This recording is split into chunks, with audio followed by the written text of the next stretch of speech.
గిరిజన ప్రజా సామాఖ్య రాష్ట్ర కమిటీ వ్యవస్థాపక జాతీయ అధ్యక్షులు మంత్య శంకర్ నాయక్ ఆధ్వర్యంలో గుంటూరు నగరంలోని అంబేద్కర్ భవన్లో గిరిజనుల ఆత్మీయ ముఖ్య నేతల రౌండ్ టేబుల్ సమావేశం నిర్వహించడం జరిగింది.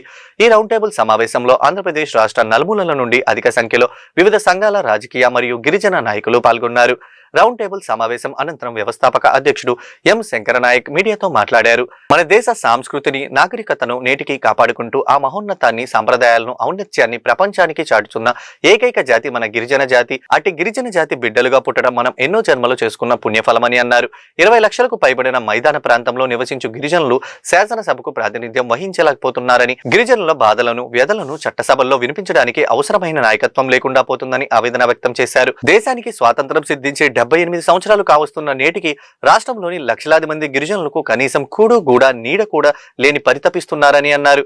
అర్హత ఉండి ప్రభుత్వ సంక్షేమ పథకాలకు నోచుకొని గిరిజన కుటుంబాలకు ఎన్నెన్నో దీనికి కారణంగా గిరిజనుల్లో నేటి రాజకీయ చైతన్యం లేకపోవడమని, చట్టసభల్లో ప్రాతినిధ్యం లేకపోవడమేనని ఆవేదన వ్యక్తం చేశారు.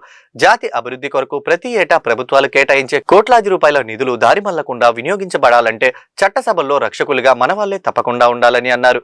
మన బలం, మన దళం, మన గలం అఖండ శక్తిగా కనిపించాలని, వినిపించాలని, అందుకొరకై మన హక్కుల పరిరక్షణ కోసం సంఘటితంగా మనమంతా కలిసికట్టుగా ఐకమత్యంతో ఉద్యమించాలని సూచించారు. నా పేరు ఒడితే శంకర్ నాయక్. నేను ఆంధ్రప్రదేశ్ రాష్ట్రంలో మాజీ ఎస్టీ కమిషన్ సభ్యుడిగా, ప్రస్తుతం గిరిజన ప్రజా సమాఖ్య వ్యవస్థాపక జాతీయ అధ్యక్షుడిగా పనిచేస్తూ ఉన్నాను. ఇవాళ ప్రధానంగా గుంటూరు మహానగరంలో గిరిజన మేధావులతో ఇవాళ ఒక రౌండ్ టేబుల్ సమావేశాన్ని ఏర్పాటు చేశాం.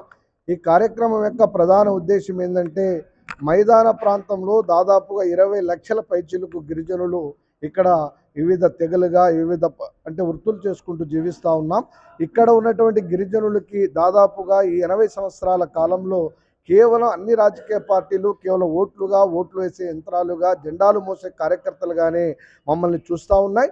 అందుకనే రేపు జరగబోయేటువంటి డీలిమిటేషన్లో మైదాన ప్రాంతంలో ఉన్నటువంటి గిరిజన జనాభాని అన్ని రాజకీయ పార్టీలు, కేంద్ర రాష్ట్ర ప్రభుత్వాలు గిరిజనుల యొక్క జనాభా నిష్పత్తి ప్రకారంగా ప్రతి జిల్లాని కూడా ఒక యూనిట్గా తీసుకొని మాకు రాజకీయ రిజర్వేషన్లు కల్పించి చట్టసభల్లో ప్రాతినిధ్యం కల్పించాలని ఇవాళ ఈ రౌండ్ టేబుల్ సమావేశాన్ని ఏర్పాటు చేశాం.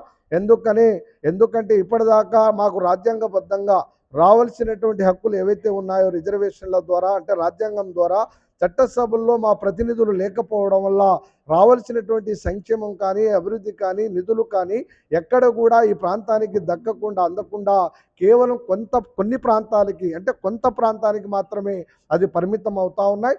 అందుకనే ఇవాళ మాకు జరిగినటువంటి రాజకీయ మోసాన్ని, మాకు జరిగినటువంటి ఈ అన్యాయం ఏదైతే ఉందో దీన్ని పార్టీలకి, ప్రభుత్వాలను తెలియజేయడానికి ఇవాళ గుంటూరు కేంద్రంగా ఇవాళ రాష్ట్రంలో ఉన్నటువంటి గిరిజన మేధావులు, గిరిజన ప్రజా సంఘాల నాయకులు, ఉద్యోగులు, యువకులు, మహిళలు, విద్యార్థులు అందరితో కూడా ఈ సమావేశాన్ని వాళ్ళు ఇక్కడ గొప్పగా ఏర్పాటు చేసుకోవడం జరిగింది.